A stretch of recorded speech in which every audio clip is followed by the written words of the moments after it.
Griff Jenkins spoke with Congressman Paul on the campaign trail. Congressman, you have quite a head of steam here coming. You're rising in the polls, and looks like Mitt Romney's slipping. What's happening here? Well, it looks like our message is getting out, and it's a great state. They believe in limited government and the issues I've been talking about, so we're very optimistic about the way things are going. And, I mean, we have a ways to go to really get them. But I tell you what, if we just get close to them, it's going to be a real big news story. Why are you getting closer? I mean, you've said on the campaign stump that you've doing the same message you've been doing, but it's starting to click. Why? I think the country and the world has changed. Certainly the financial situation has changed worldwide, domestically as well as international. And of course that was my big issue for many, many years. That's what motivated me to get involved in politics in the 70s, warning about a financial bubble and warning about the financial system and the monetary system, and it's come about. So we talked about the housing bubble before it burst.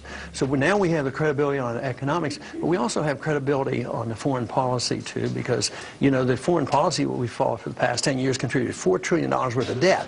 That means money that was spent overseas on these wars is taken away from the people, and that's why we're having trouble paying the bills for medical care in this country. And I think it's all coming together, and of course the young people certainly are enthusiastic about those viewpoints. You mentioned foreign policy. Some of your fellow candidates, Rick Santorum, says you're dangerous. Yeah.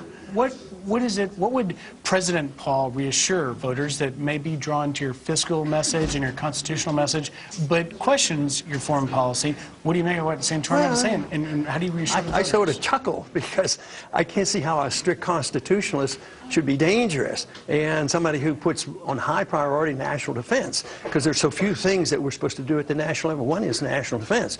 So my viewpoint is that what we do overseas undermines our national defense, and we have too many conservatives that say that if you just spend more money overseas, you're going to get more defense. But I don't believe that. You get more militarism. You want more defense by having a different type of foreign policy. They accept that reasoning domestically. You know, if the Department of Education isn't doing well, conservatives don't say, well, let's double this. Well, sometimes they do double the size of the Department of Education, but that's not a conservative viewpoint. You know, just pumping more money in domestically. And that's the way I'm consistent in that I look at that internationally. Just sending over more foreign aid and invade another country that hasn't done any harm to us, that doesn't give us more defense, and people are catching on to this. I know you've been asked this, but if you become president, what is the first thing you would do foreign policy-wise? I mean, I think people want to know. I know you've said you'd end wars, but, you know, once you're president, it changes. What would be the first thing you do? Well, that's one area where the president does have a lot of authority because he's the commander-in-chief. So you don't have to go looking for another war, and you don't have to intimidate people. You don't have to say, we're going to put a lot of sanctions on you and disrupt trade around the world.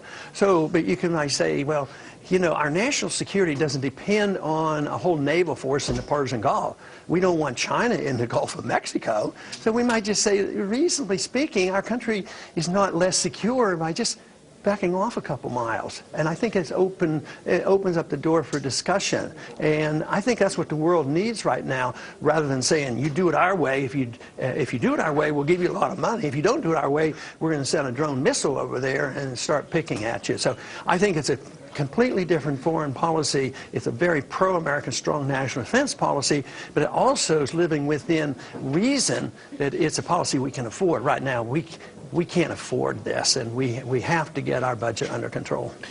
A new poll today says 56%. WMUR's poll says more than half of the voters here in New Hampshire are undecided. Probably a lot of them in that room. What's your pitch to them with just hours to go before the voters hit the polls? Same thing I've been pitching for 30 years. More freedom, less government, lower taxes, strong national defense, looking into the Federal Reserve, and a concentration and emphasis on personal liberty, because this is one state that understands what personal liberty is all about. And depending on how you do here, you've said you'll go straight to South Carolina. What's the path forward? You've said maybe you're not going to go to Florida. Like, what's the path in a nutshell? I will stop in South Carolina on Wednesday as we leave here, and we don't have the full campaign in Florida, but we won't be absent. But we'll see how we do tomorrow as well as in South Carolina, and then look at the budget. Last question.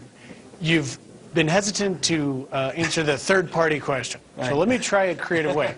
What's your opinion of what Ross Perot did and how he ran?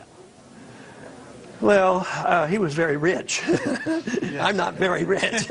I've contributed some services here, and it distracted me a little bit, you know, from my medical practice, and it also, you know, I gave up my pension fund, my federal pension fund, so I don't have that kind of money. So that's a different story completely. And it is a system that is very biased against third-party movements. And right now, I'm in this. I'm a contender. You're so Elvis. We've tried to follow you around. You're like a rock star here. So that thought doesn't even cross my mind. So I'm not thinking in those terms. Congressman, we appreciate the time, and we look forward to following you on the campaign trail. Thank you very much.